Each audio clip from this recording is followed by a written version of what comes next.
turabasuje abakunzi b'umusaraba bakurikira igihe cy'ubuntu TV ndetse n'umuntu waba yikurikiye ari ubwa mbere. Ubuntu n'amahoro bibane namwe. Wo muri kuganira ni umukunzi wanyu Moise. Tugiye gusangira icyo Imana impaye kugira ngo dusangire, nirigiye ntashidikanya ko turi buze kugubwa neza. Twihutishije tugiye gusangira ikintu numva kindi ku mutima. Tugiye kuvuga ngo kumenya Imana by'ukuri cyangwa kumenya Imana nyakuyimenya. Impamvu mvuze ngo kumenya Imana nyakuyimenya nuko hari ukundi kumenya Imana kwitwa kumenya Imana ariko kutari ukukuri. Rero tugiye kuganira kumenya Imana nyakuri cyangwa kumenya Imana nyakuyimenya twifashishijwe n'ibyanditswe, ndetse tunarushaho kureba cyane ubuzima buri muri byo. Reka dusangire, tubanze dusome ubutumwa bwiza uko bwanditswe na Yohana igice cya 17 umurongo wa 3.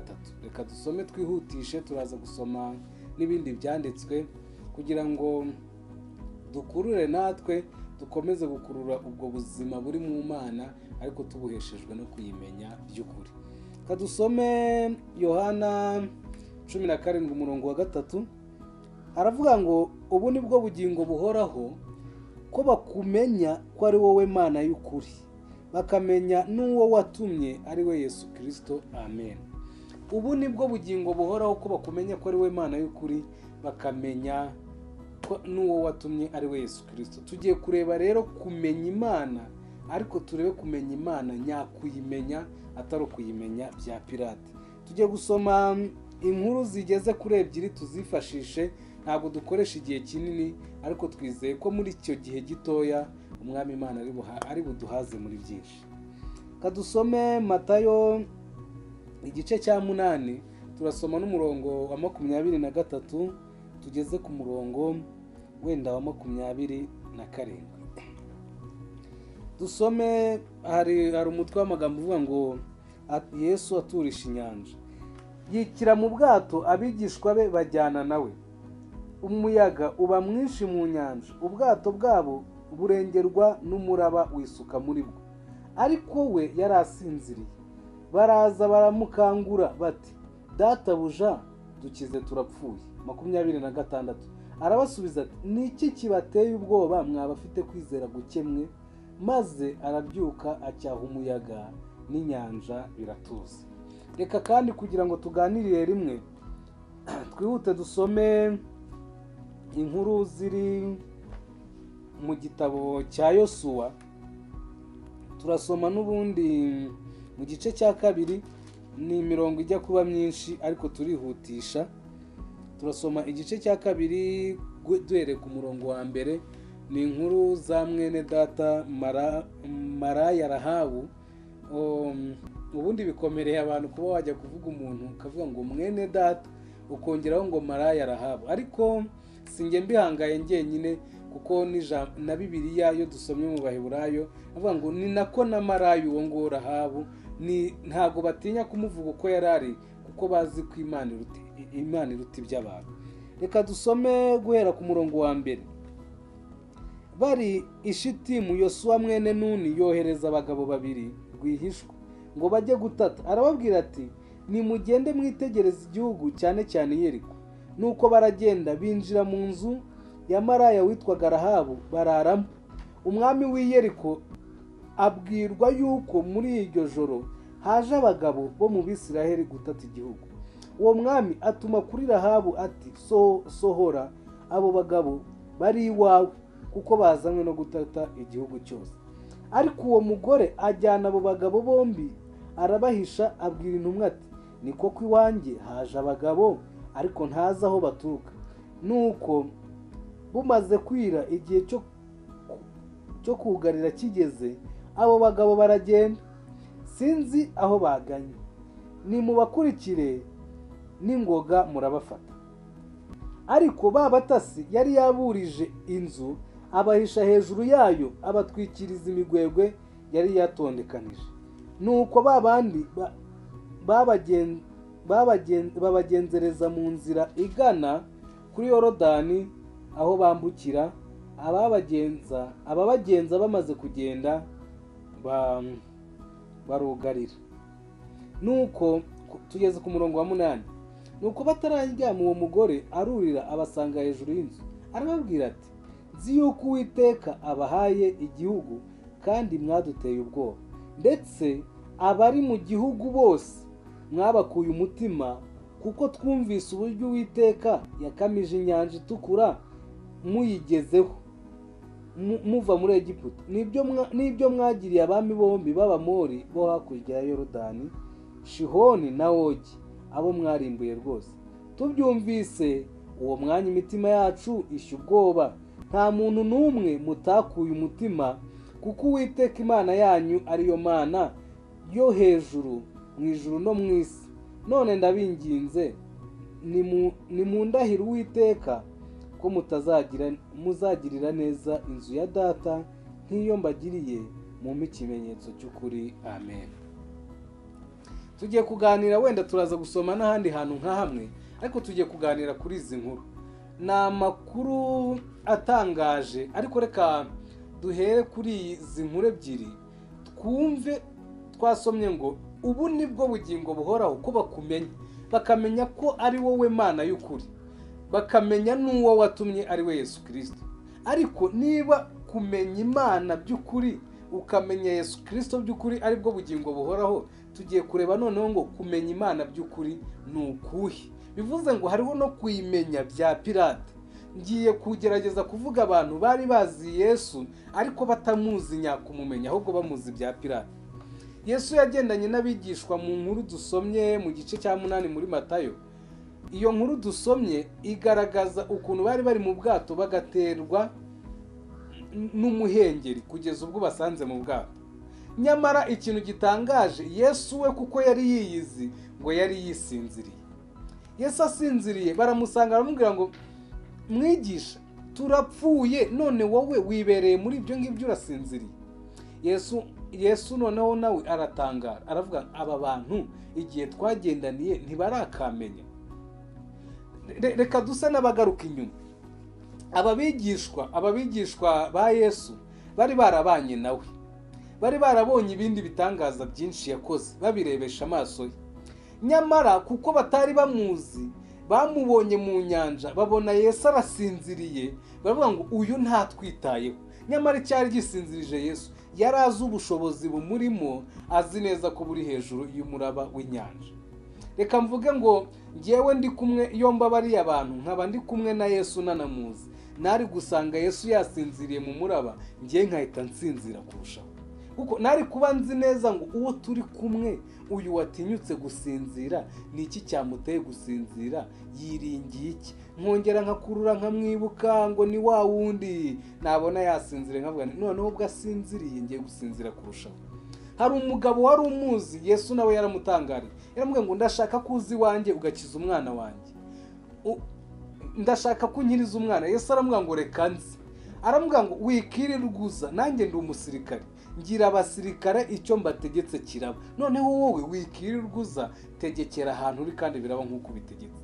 Uyu yari yamumenye, yari amuzi neza. Yesu naravuga ngo ndatangaye, sinarinzi ko mu Bisirayeli harimo umuntu ufite kwizera nk'uko. Ariko tubonye n'abandi yakangutse akababwira ngo, mwaba afite kwizera gukemwe, mubaye iki? Ntimurakamenya, ntabwo muzi uwo muri kumwe. Aba bantu ni ikigero cyiza cyuko ushobora kuba wibwira ko uzi Yesu, nyamara ubuzima bwawe bukaba buhamya ko utamuzi. Hari abantu benshi bumva bavuga ngo babonye ngo Imana, ngo yabakirije umwana, ngo yarabagaburiye, ariko ndahamye neza ko biriya ntabwo bishobora gutuma umenya Imana, ntabwo byakumenyesha Imana. Kuriya kuyimenya twavuze ngo ubu nibwo bugingo buhoraho, ko bakumenya ko ari wowe Mana y'ukuri, bakizera n'uwo watumye. Twongeye kandi dusomye izindi nkuru, turimo turihuta, turashaka kuvuga ibintu bikeya ariko tukakira ubuzima bwabyo muri byo, tukarushaho kunguka kumenya Imana by'ukuri. Dusomye inkuru y'Abisirayeli barimo bava mu Egiputa, bageze i Kanani, bageze ku nyanja itukura, inyanja irakama. Reka dutekereze, ibyo ntibabivuze, ariko reka dutekereze iki kintu. Ku bantu bazi amakuru y'inyanja, inyanja igira ubujyakuzimu, icyo bita profondeur mu Gifaransa. ubu bujyakuzimu ntabwo abantu bageze ku nyanja ngo bajye bamanukamo hasi bongere bazamuke, ahubwo hahise haba nk'umuhanda. Bivuze ngo habaye n'igikorwa cyo kwitaba kw'inyanja. Ibi bintu byabaye Abisiraheli babireba, babona ko Imana itegeka ubutaka n'ibibugize bwose. Ariko tugiye kubona abantu bumvisha iby'Imana, hari n'abandi babonye iby'Imana ntibyabagirira umumaro. Ariko turaza kubona umuntu watangaje abantu bakamwandika mu ntwari zo kwizera kubw'uko we yabonye Imana mu byo yumvise, ariko akabasha kuyimenya nyakuyimenya kurusha abantu bayumvise ndetse no kurusha abantu bayibona. Yosuwa, twasomye inkuru ngo Yosuwa bari mu butayu, bari hafi ya Yorodani, ngo yohereje abatasi kugira ngo bajye gutata i Kanani, ngo ndetse cyane cyane bajye gutata i Yeriko. Bagezeyo baza kubimenya ko hari abatasi. Babimenye ngo bahingukiye kwa Maraya Rahabu.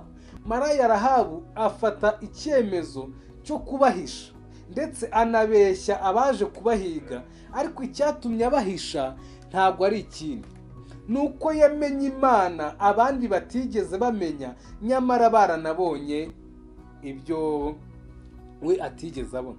Hari abantu babonye inyanja itukura icikamo kabiri ikaba nk'umuhanda bakayambuka babireba, ariko bageze hakurya y'inyanja bivovotera Imana bagwa mu butayu. Ariko dutekereze iki kintu kandi dutangare cyane kuko kiratangaje. Tekereza Rahabu utarigeze abona inyanja icikamo kabiri, ariko ngo yaravuze ngo twumvisha amakuru y'Imana yanyu, ngo twumva ibintu yakoze ku nyanja n'ibintu yakoreye abami, ngo turavuga ngo byanze bikunze zabahereza iki gihugu. Niko we yibwiye mu mutima. Reka mbereke rero abantu batari bazi Imana kandi barumvisha amakuru amwe na Rahabu, ngo Abanyakanani bumvishe ko Imana igiye kuzana n'Abisiraheli, ngo bafata icyemezo cyo kubahika inkike. Dutekereze natwe kandi dutekereze kabiri. Waba ufite amakuru neza, uzi neza ko Imana ariyo yaremye ijuru n'isi, igahamagara isi ikayibwira ngo ngwino, yihamagaje ijambo ryayo ikabaho. Noneho wowe kubwo kutamenya iyo Mana ukajya kubaka inkike ngo kugira ngo uzitire Imana. Ese ntabwo umuntu yatekereza ngo iyahamagaye isi ikayitaba yahamagara n'ubutaka bukamira inkike? Ibyo ntibigeze babimenya. Ariko Rahabu wari ufite amaso atarebera Imana mu bigaragara, ahubwo arebera Imana mu bumana bwayo, aravuga ngo iyo Mana numvise, mpereye ku makuru numvise, nkamenya ko iby'Imana ihamya ari ukuri, nkamenya ko ibyo mwayihamije ari ukuri, byanze bikunze iki gihugu kizaba icyanyu. Duhereye kuri ayo makuru biragaragara ko kumenya Imana ntabwo bibera mu mirimo, mu byo ubona, ntabwo bibera mu bitekerezo no kuyanariza, ahubwo kumenya Imana bisaba kuyihishurirwa. Wayihishurirwa ukamenya imikorere yayo, ukamenya ubumana bwayo, ukamenya ubuntu bwayo. Iyo wamaze kuyimenya bivuye mu kuyihishurirwa, nibwo umenya Imana by'ukuri, ukamenya n'uwo yatumye, bikaguhesha ubugingo buhoraho.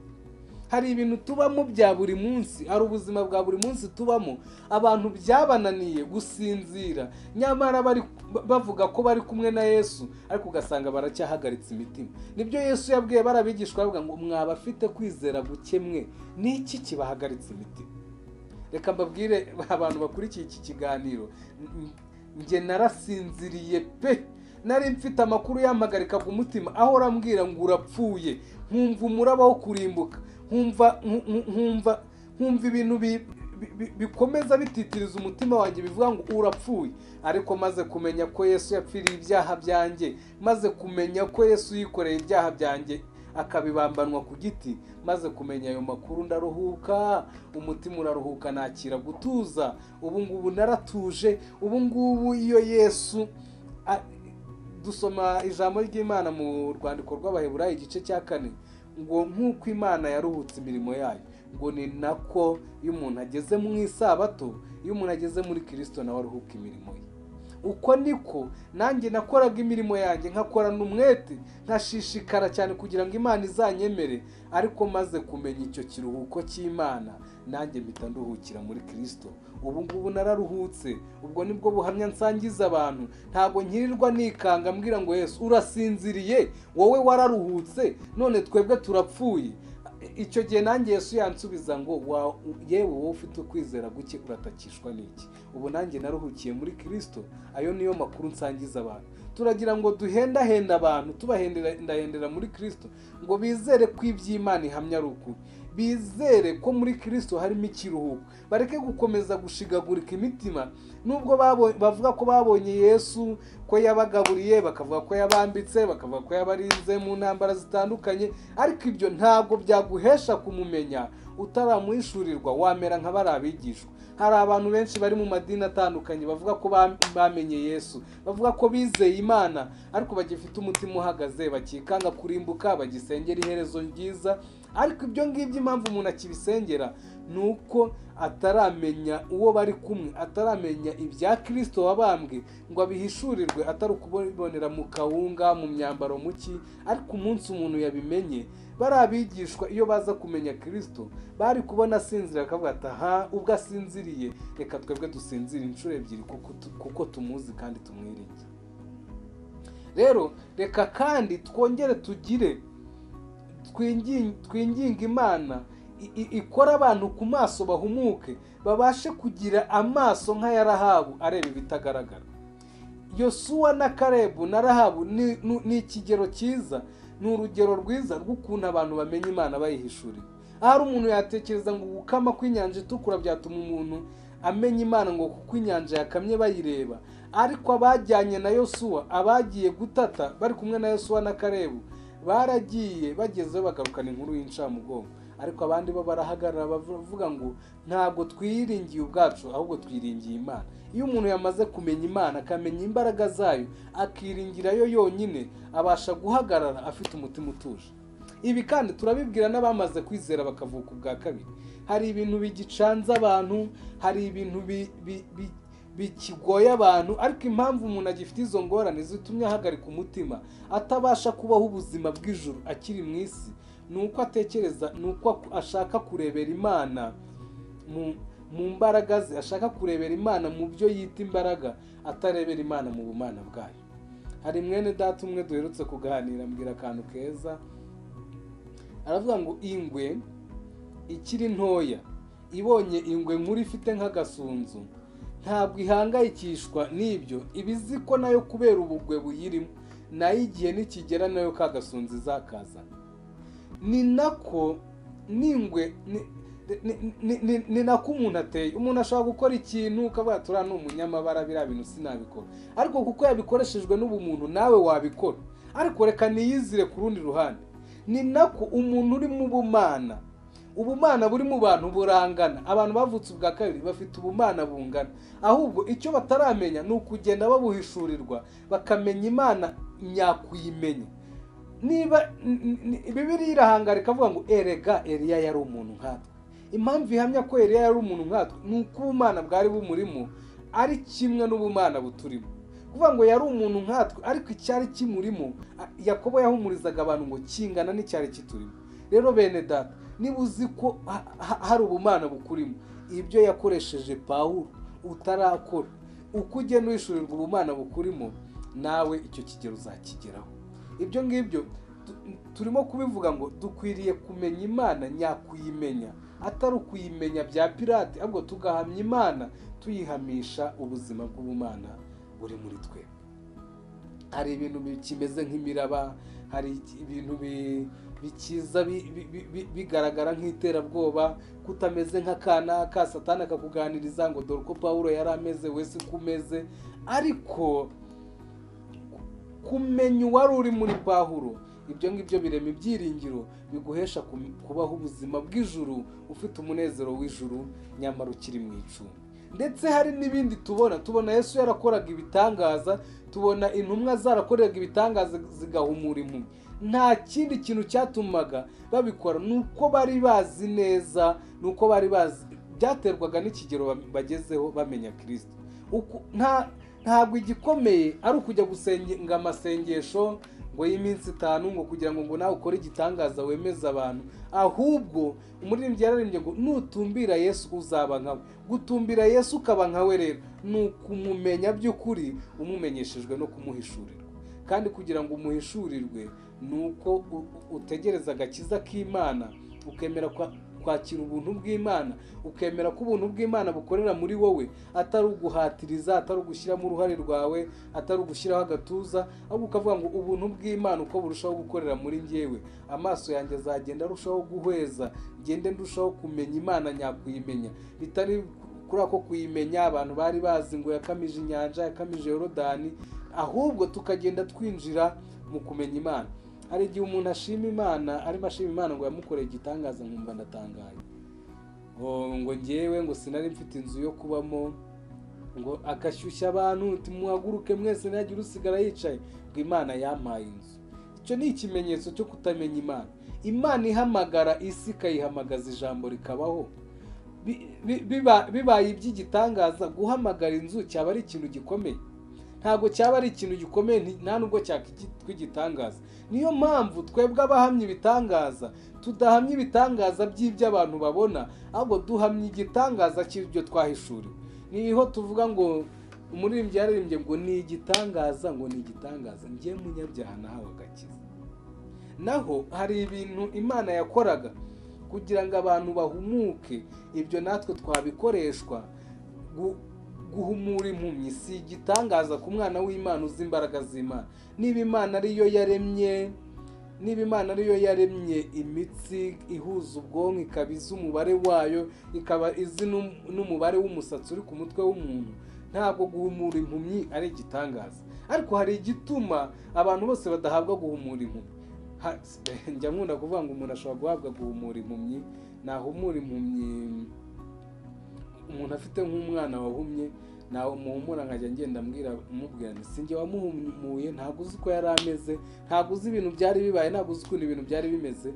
Ariko umuntu akwiriye gukura ku kigero cyo kumenya Imana, akamenya urukundo rwayo, akamenya ubuntu bwayo, kugeza n'igihe n'iyo mpumyi ayihumuye bakazana ibiguzi, yababera nka Yesaya, yababera nka Elisa ubwo yakizaga Namani. Ubwo Imana yakizaga Namani ikoresheje Elisa, yazana ibiguzi akamubwira ngo gumana ibiguzi byawe, kuko yari amaze guhishurirwa ubuntu bw'Imana, azi ko ibyo ngibyo byakozwe n'ubuntu bw'Imana. Bene data badukurikiye rero, turabifuriza kumenya Imana nyakuyimenya. Tubonye ingero nyinshi z'abantu baba bafite amakuru ku Mana ariko badafite ubuzima bw'ubumana muri bo, bigatuma babaho mu buzima bw'iyitiranyamana ariko batariho mu buzima bwo kumenya Imana. Twabonye bariya bigishwa, twabonye ababonye inyanja icikamo kabiri, biriya ni ukugira amakuru, ariko bikwiriye ko umuntu avuga ko azi Imana ariko anatunze ubuzima. Hari ibintu najyaga nkunda kubaza abantu, bagashyiramo igisirimba, umuntu akaririmba nahawe ubugingo buhoraho rwose, kandi ubwo bugingo ni Yesu. Mwagera hanze ukamubaza se mwene da, wakiriye ubugingo urabwumva? Ngwereka nyine ngo urumva ngo ni indirimbo, ngwereka nyine ngo urumva ngo turi mu isi, ngo turakosa. Ukamubaza ese igihe wari wataratse harimo igisirimba ntabwo wibukaga ko uri mu isi? Nuko arimo guhamya ibintu nk'amakuru yumvanye umwanditsi w'igitabo cy'indirimbo. Hari n'abandi bantu bazi ijambo benshi rivuga ngo kuko Imana yakunze abari mu isi cyane byatumye itanga umwana wayo w'ikinege kugira ngo umwizera wese atari mu kabuga bw'ubugingo buhoraho. Ariko kumva umuntu arenga ibyo bintu akavuga ngo dufate amasengesho y'iminsi 3 ngo gusengera ubugingo, urumva ntabwo ari akamenya, ni amakuru afite ariko ntabwo ari akamenya Imana nyakuyimenya. Ameze nk'aba bantu bari kumwe na Yesu birirwa babona ko ari bitangaza, ariko bakaza kumubaza ngo watinyutse urasinzira, none twebwe turapfuye. Ntabwo Yesu nawe yahagurutse ababwira ngo mwabafite kwizera guke. Turinginga Imana kugira ngo yongerere kwizera abantu, ihumura abantu amaso, kugira ngo babashe kumenya Imana nyakuyimenya, nk'uko twasomye ngo ubu nibwo bugingo buhoraho, ko bakumenya ko ari wowe Imana y'ukuri, bakamenya n'uwo yatumye. Turashima Imana kubw'abantu bageze muri Kristo bakayimenya by'ukuri, tukaruhuka umutima, ntitukikanga imiraba yo kurimbuka, ntitukikanga ikindi, ahubwo twararuhutse mu mitima. Reka nkoresha iyo terime, niba Yesu yararuhutse, twebwe twaruhutse kurushaho. Dawidi niwe wavuze ngo noneho ubwo maze kumenya ibi ngibi nzajya ndyama niziguye. Kuryama yiziguye si ikindi yavugaga, si uko hatari hari ingabo zirinda ibwami, ahubwo yavugaga kuryama yiziguye kuko yari afite ingabo nyinshi zizengurutse zirinda umutima we. Turasaba Imana kugira ngo amaso y'imitima y'abana hweze. Twigeze tubona inkuru za Elisa ari kumwe na Gihazi aravuga ngo turapfuye, abantu n'ubu barimo barirwa bataka, hari amajwi ataka mu mitima ngo barapfuye. Elisa asaba Imana ngo Mana mukore ku maso arebe ingabo zituzengurutse. Amaze kuzireba noneho ni nkaho yavuze ati n'abandi nibashake bazi. Ubu abana b'Imana ntitukikanga Satani, ntidufite ubwoba bw'imikorere ye, ntabwo dufite ubwoba bwo kurimbuka, ntabwo dusengera iherezo ryacu, kuko tuzi neza ko iby'Imana yahamije muri Kristo ari ukuri. Kabone nubwo tutamubonye apfa, nk'uko hari abamubonye bamutera amacumu ntibizere, nk'uko hari ababonye inyanja itukura ntibizere, ariko twebwe twamenye icyo Imana ihamiriza muri Kristo. Tumaze kukimenya turizera turakira. Ubu ngubu ubugingo bwacu buhishamwe n'ubwa Kristo ku Mana, nta wabukurayo, ahubwo dutegereje igihe tuzamara imirimo ngo dusezere ku isi, tugahamagarwa tukajya kubana n'uwaducunguye. Bene data rero, ndimo nsoza ubu butumwa umaze kubukurikira, wabusangiza n'abandi ndetse ukanakora subscribe kugira ngo ubutumwa bwose dutanga bujye bukomeza bukugereho. Ndetse kuri iyi televiziyo hakomeza guca abantu benshi batandukanye, bene data bafite ibintu byinshi byiza iby'Imana iba yabapfunyikiye. Nta kindi kitubeshejeho ni ukugira ngo dusohoze misiyo yacu tukiri hano ku isi, nk'uko Pawulo yabyandikiye Abakorinto avuga ngo bisa naho Imana ibingingira muri twe. Natwe turinginga umuntu wese kugira ngo yemerere Imana, ikore ku maso yiwe, ahumuke, abashe kumenya Imana nyakuyimenya, bimuhesha ubugingo buhoraho. Kandi n'abamaze kuvuka ubwa kabiri nabo, abantu bari mu buzima buzi Imana, bahora bataka babuza amahoro, aho kugira ngo birwanirire, binginga Imana ibongerere kuyimenya. Umuntu abaho ubuzima buhura n'ikigeragezeho amenya Imana nyakuyimenya, atari ukuyigiraho amakuru ngo uzi amakuru y'ukuntu Pawulo yagendanye n'Imana, ahubwo ugahamya ubuzima Pawulo yahamyaga ariko bwamaze kubaka ubuzima muri bo. Mukomeze kugira amahoro y'Imana n'ubuntu bwayo bikomeze gutwarira muri mwebwe. Twiringiye ko ubutumwa bwiza buzarushaho kwamamara, kuko tuzi ko umugambi w'Imana udasubizwa inyuma. Mukomeze kugubwa neza bene data. Imana sinavuga ngo ndabakunda, ahubwo reka nkoresha imvugo nziza ivuga ngo Imana ibakundira muri nge kandi bakundira no muri bene data bakomeza guca hano kuri televiziyo babagaburira. Ubuntu n'amahoro rero bikomeze kubana natwe twese. Amen.